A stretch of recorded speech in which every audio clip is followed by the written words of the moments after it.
Hello and welcome to your gardening week.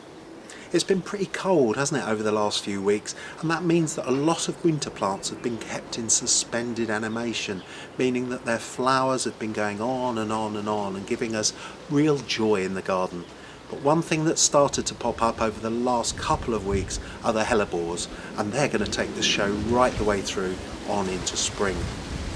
So what's the weather got in store for us over the coming week? Well, it looks like the battle between the mild and the cold air is set to continue, although there is still some uncertainty towards the end of the week as to whether we're going to get a cold blast from the Ural Mountains. So that means that I'm going to concentrate my efforts on doing lots of indoor jobs this week, things like sowing my tomato seeds. Simply fill some pots with compost. This is best if it's been sieved first so that you get rid of all the big lumps. Overfill the pots, strike off the excess with a small piece of wood just to get the compost level, and then tap it just to consolidate the compost into the pot. Then sow seed of your chosen tomato variety onto the surface of the compost, perhaps only 5, 6 or 7 seeds in a small pot like this one. Then sprinkle some compost very lightly over the surface of the seeds, just to cover them. Don't overbury them.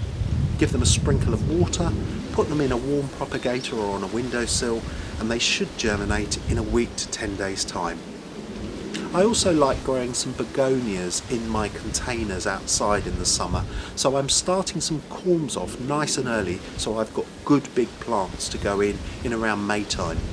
Part fill a seed tray with some sieved compost and then place the corms with the hollow side uppermost. This is where the shoots will be formed and the roots will come from lower down. You can pack the corms in quite tightly because you're just trying to get them to start into growth, and once they do you can pot them up singly. Then sprinkle some more compost over the top of the corms just to bury them.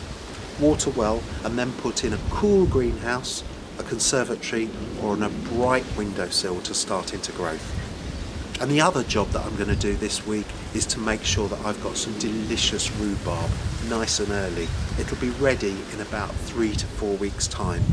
So I'm going to force some into growth, into early growth, and it makes it much sweeter and more delicious.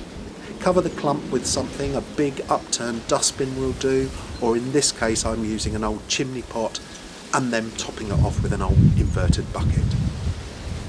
So there you are, some of the jobs that you might like to be getting on with in your garden over the coming week. There are more reminders of what to do on my website davidhurrian.com, plus my plant of the week, and don't forget to subscribe to this YouTube channel so you don't miss out on any of my weekly hints and tips.